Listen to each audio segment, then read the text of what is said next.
La confrérie des Louves de Florence Rode aux éditions du Caïman. Mercredi 6h37. Marie-Thérèse Ozouat vida la dernière poubelle du plateau dans le bac de plastique et jeta un coup d'œil sur l'open space. Elle passa en revue sa liste mentale des tâches à accomplir et émit un grognement satisfait. Vitres, poubelles, sol, bureau. Ces messieurs-dames en col blanc pouvaient arriver. Ils trouveraient leur environnement de travail dans un état irréprochable. Restaient les bureaux du premier. Elle jeta un coup d'œil à l'étage supérieur du loft en rembobinant le fil de l'aspirateur et haussa ses larges épaules. Ce n'était pas encore aujourd'hui qu'elle allait nettoyer la tanière du Père Noël. Elle avait attribué ce surnom à M. Herman, le président de Biojouvence, le premier jour où elle avait nettoyé ses locaux. Du personnage mythique, il n'avait ni le costume rouge, ni les rênes ou la hotte, mais la barbe blanche étincelante. Même si depuis il l'avait restreinte aux proportions d'un bouc, le sobriquet était resté. Marie-Thérèse aurait volontiers admis qu'on ne pouvait guère pousser le parallèle.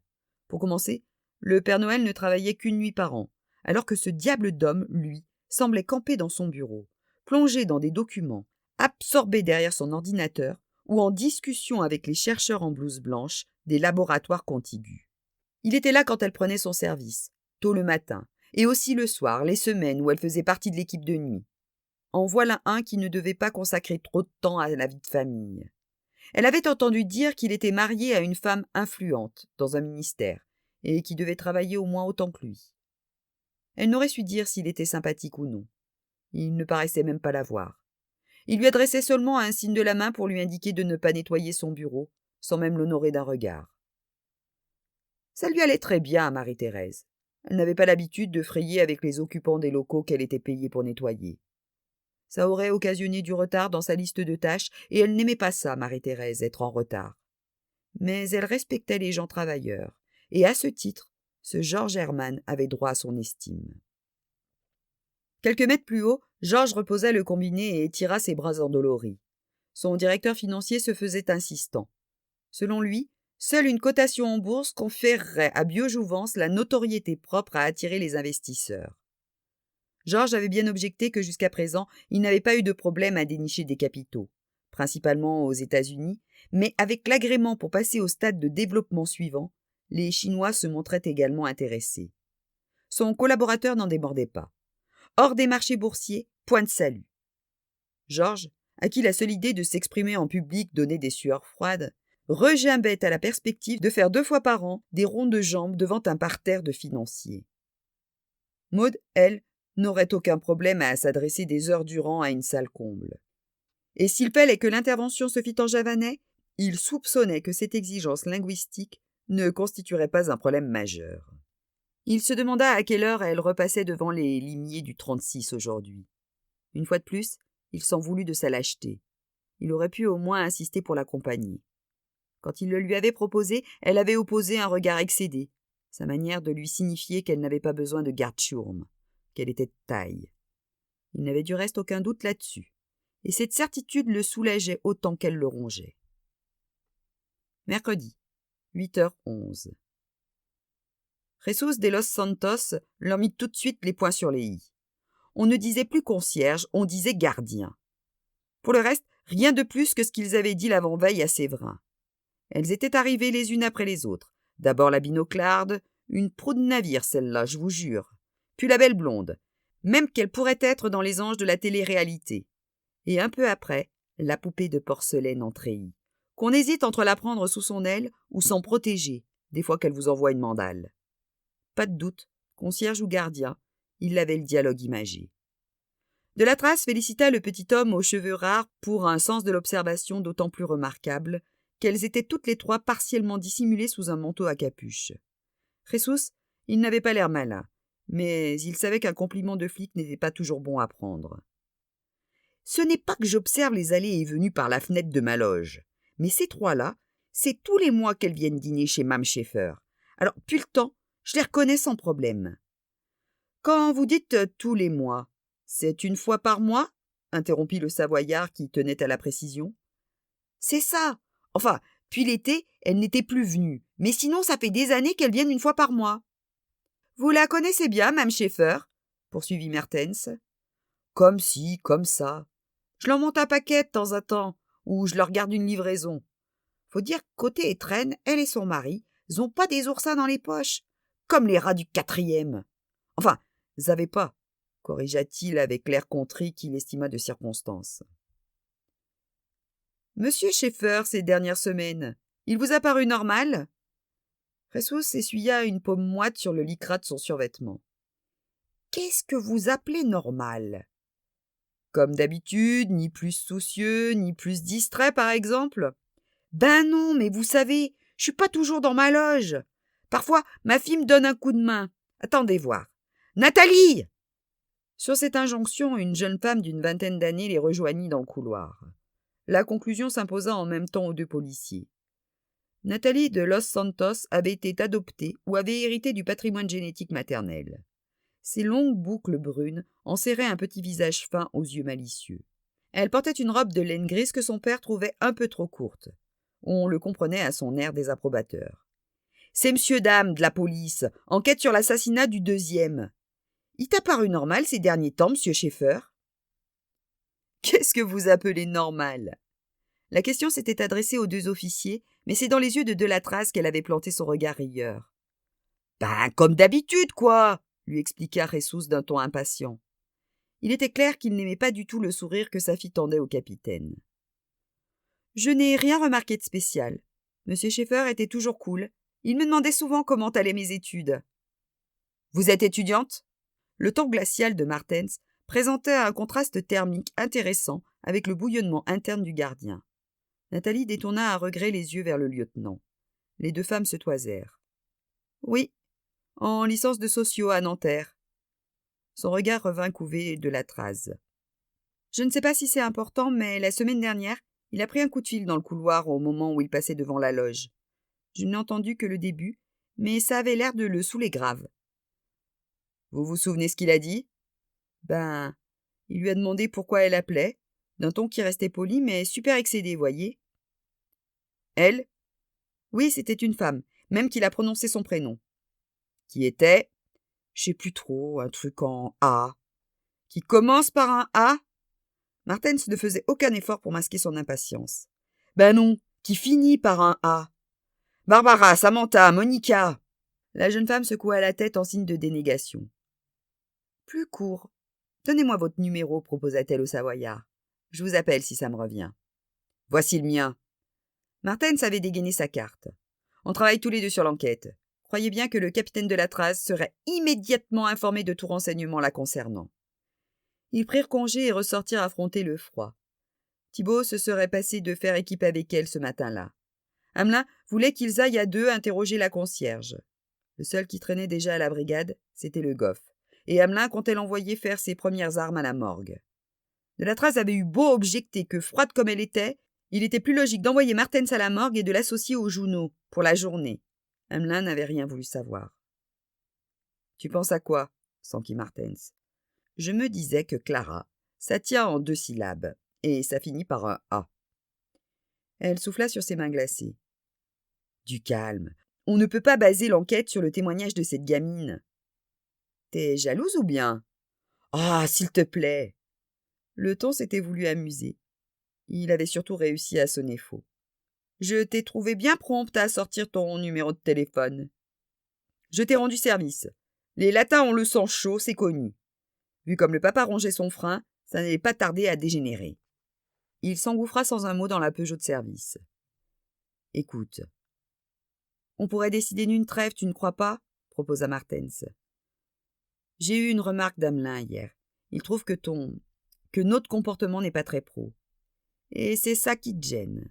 Qu'Abel puisse te trouver non professionnel. Tu veux que je t'y dise ?» Non, elle ne voulait pas qu'on lui dise. Elle détourna les yeux et attrapa sa ceinture de sécurité. Sa main resta suspendue.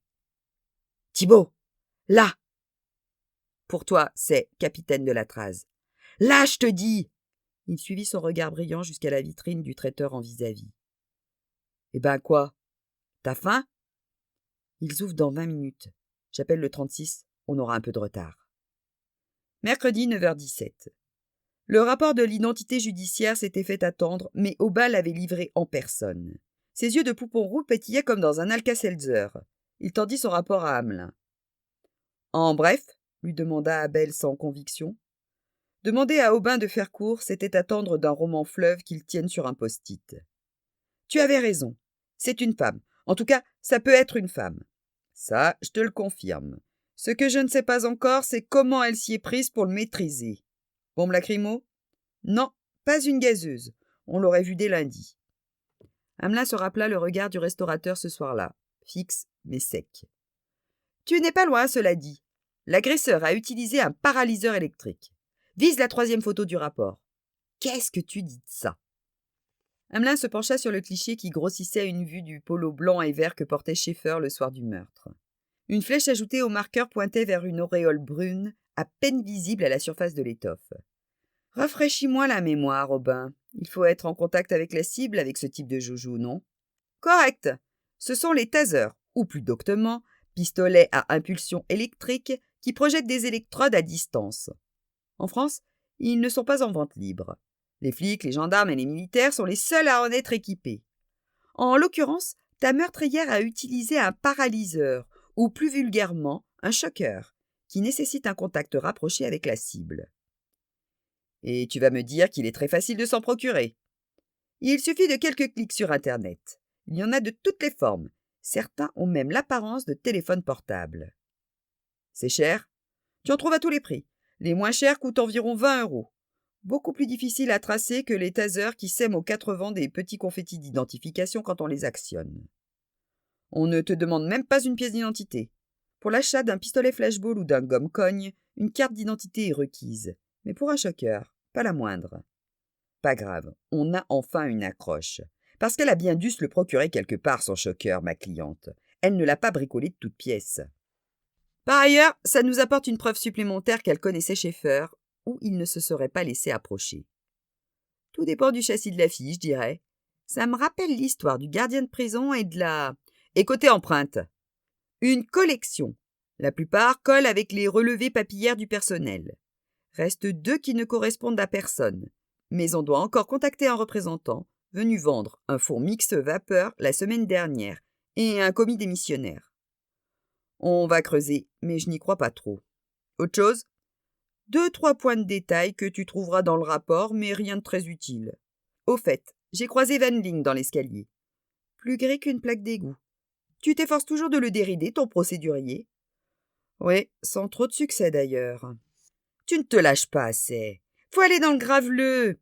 Tiens, raconte-lui celle de la minette la moins chanceuse du monde. C'est une fille. Elle a pris en stop 2 voyous qui lui piquent son fric, sa bagnole et l'attachent à un arbre pour lui faire subir les derniers outrages. L'arrivée providentielle d'un chasseur les met en fuite. Alors, elle dit au bonhomme « Ah mon Dieu, grâce à vous, j'ai échappé au pire !» Et là, le mec lui répond en baissant sa braguette « Eh ben, j'ai peur que ce soit pas votre jour de chance. Qu'est-ce que tu dis de ça ?» Qu'elle est nulle, ta blague. Et si tu crois que j'ai le temps de... Le téléphone les interrompit. Aubin salua de la main et se retira. Hamelin. Le goff. Abel esquissa un sourire. Alors, quel effet ça fait de voir l'intérieur d'un cadavre ? La vue encore, ça irait, mais l'odeur... T'inquiète, on s'y fait. Qu'est-ce que tu as appris ? Eh bien, trace de brûlure latérale au niveau de la hanche, peut-être ? Comment vous savez ? L'expérience. Autre chose ? Un gros hématome au nez. Il a dû se le fracturer en tombant après avoir reçu la décharge de choqueur. Rentre au 36, on a du boulot. Sur le chemin, tu t'arrêtes dans une boulangerie et tu prends des viennoiseries pour le groupe. Je rembourse. C'est-à-dire que là, je n'ai vraiment pas faim. Pas grave, tu nous regarderas manger. Mercredi, 9h45. Le goff avait passé son tour, mais les autres mastiquèrent les croissants en silence. Thibaut avait casé ses presque 2 mètres dans le fauteuil de cuir, à l'opposé de Martens. Vu les dimensions de la pièce, ça n'empêchait pas la promiscuité, mais cette distance toute relative procurait au Savoyard un semblant de dignité. Fidèle à sa place du cancre, le goff s'était encastré la fesse sur le radiateur. Séverin, Wendling et Leroux mangeaient debout adossés au mur. Hamelin ouvrit le feu. Le rapport de l'identité nous permet d'avancer. En tout cas, on sait ce qu'on cherche et on sait à peu près où le chercher. La meurtrière s'est servie d'un choqueur, à savoir un paralyseur électrique. pour neutraliser Schaeffer avant de lui suriner le coup. Or, on ne l'a pas trouvé sur la scène de crime, poursuivit Séverin, la bouche parsemée de miettes qu'il dispersa d'un coup de manche. La perquise chez les Schaeffer n'a rien donné non plus, rappela Wendling, le teint aussi gris que son pullover. Elle s'en est donc débarrassée entre le restaurant et l'appartement, conclut Le Goff. Ça peut être n'importe où. L'objection venait de Delatraz. Martens, tu avais reconstitué l'itinéraire. La jeune femme s'essuya les mains et déplia au mur une carte de Paris que Le Goff vint maintenir du côté opposé. Un tracé crénelé au marqueur rouge retraçait le chemin emprunté le lundi par la meurtrière, avec Aniche sur ses talons. « Bah dis donc, commenta Leroux, elle n'a pas fait simple. »« Je vous l'avais dit, acquiesça Martens. Tenez, parvenue au bout de la rue du commandant Rivière, elle traverse le boulevard Saint-Honoré pour prendre en face la rue Myron-Éric, oblique rue de Courcelles, puis rue Paul-Cézanne, pour se retrouver à nouveau rue du Faubourg Saint-Honoré. Et un peu plus loin, poursuivit Le Goff, la mèche rivée à la carte, elle fait un détour par la place du Pérou et la rue Murat au lieu de rester dans la rue Lancereau. Juste après, même gag, dit Martens. Elle tourne rue de Messine au lieu de continuer vers la place de Narvik. Elle essayait peut-être de le semer, dit Delatraz. Pensant l'avoir fait, elle s'est alors dirigée boulevard Malesherbes. Donc, reprit Le Goff, le choqueur, elle a pu l'abandonner n'importe où sur le trajet. Pas n'importe où. Quelque part où Ajaï ne l'a pas vue, précisa Hamelin. Si je me souviens bien, il lui laissait un peu d'avance et ne courait à l'intersection suivante qu'après qu'elle s'y soit engouffrée. Qu'elle s'y fût engouffrée, corrigea machinalement Hamelin. Je suis d'accord, le périmètre à couvrir est vaste. Vaste ? Dites plutôt continental, protesta Séverin. C'est notre unique piste, et le premier élément concret depuis lundi soir.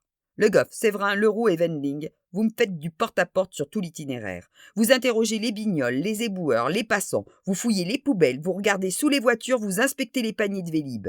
Vous me décollez l'asphalte au besoin, mais je veux ce choqueur. Ça va prendre des jours, insista Leroux. On n'a pas des jours. On va donc réduire notre délai au singulier. Commencez par la rue de Messine. Ajaï nous avait dit qu'il avait failli y perdre l'inconnu. La rue fait un coude. Peut-être qu'elle s'est penchée quelques secondes sur une bouche d'égout. Il fut interrompu par la sonnerie du téléphone. Hamelin décrocha, remercia et reposa le combiné. Denis Schaeffer vient d'arriver. Au boulot.